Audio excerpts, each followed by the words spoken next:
This week's programming screencast is again coming to you from the backyard of the All Britain Palace, all 1,400 square feet of it, nestled right in Alexandria's Garden District. Alright, so on October 27th, the last week of October, we're going to start off with back squats. 3 sets of 1, increasing weight each set. We're going to end up testing our 1 rep max back squat. But you still want those first 2 sets to be heavy. Same thing with push jerk. We'll be testing that 1 rep max. And on this is very important to either get a spot or know how to bail out of a back squat. So the coaches this week are going to go over that with you. But if you don't feel comfortable bailing out, or if you don't feel comfortable with your spot or spotting somebody else, I just ask the coach to give you a spot. That's what they're there for, and we want to be very safe here.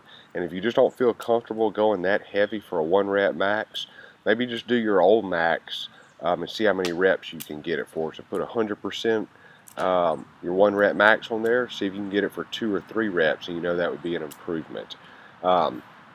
Next, we're going to, for that day, we're going to finish with conditioning. So Mondays have been 6 to 8 minutes of conditioning work, so something a little bit quicker and continuous.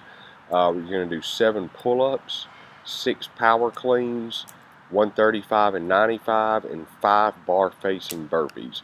Those power cleans should feel like a medium weight, so they shouldn't be real heavy, but it's not going to be super light. So you should be able to get the first couple rounds maybe unbroken or just breaking it up once. So pick a weight accordingly. The next day we're going to start off with cleans, 3 sets of 3. You can increase weight each time.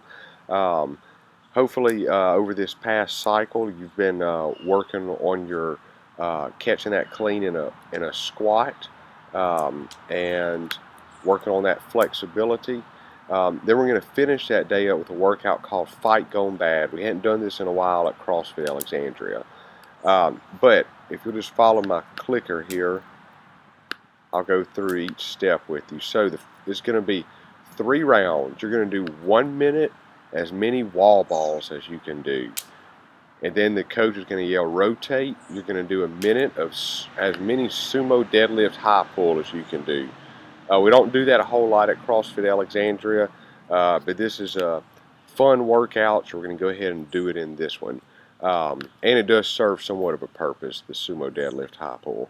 We're going to do, then after, on rotate, you're going to move to box jumps. And then on rotate, you're going to move to push press, 75 pounds and 55 pounds. And then you'll move to a row, so you'll row for calories. If we run out of rowers for any reason,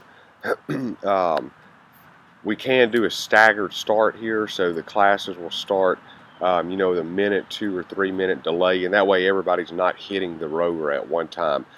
Don't make this out of order. Don't some people start on wall balls, some people start on sumo deadlift high pulls.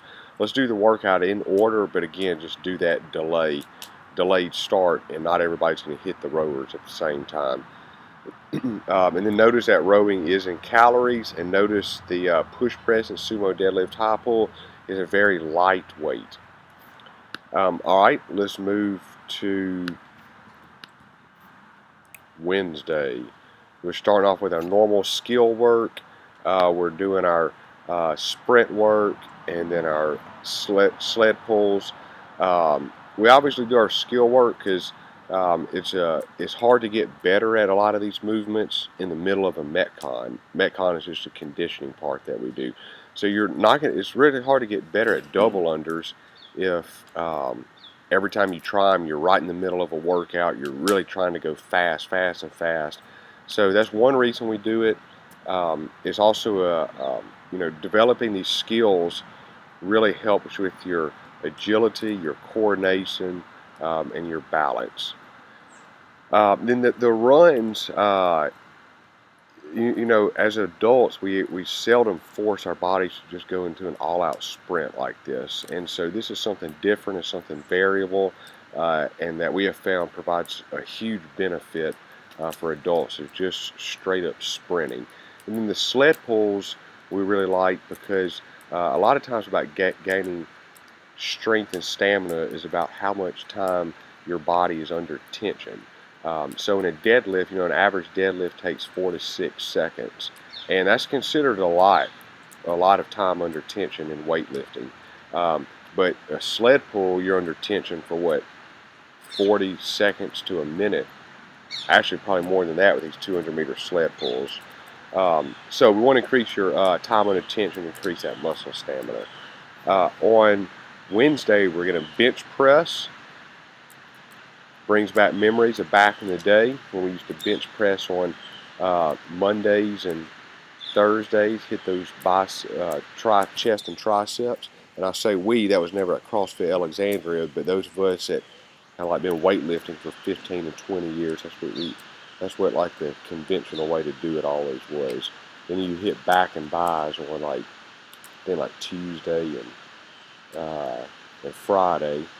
Then if you came to do legs, you did that on Wednesday, but legs are always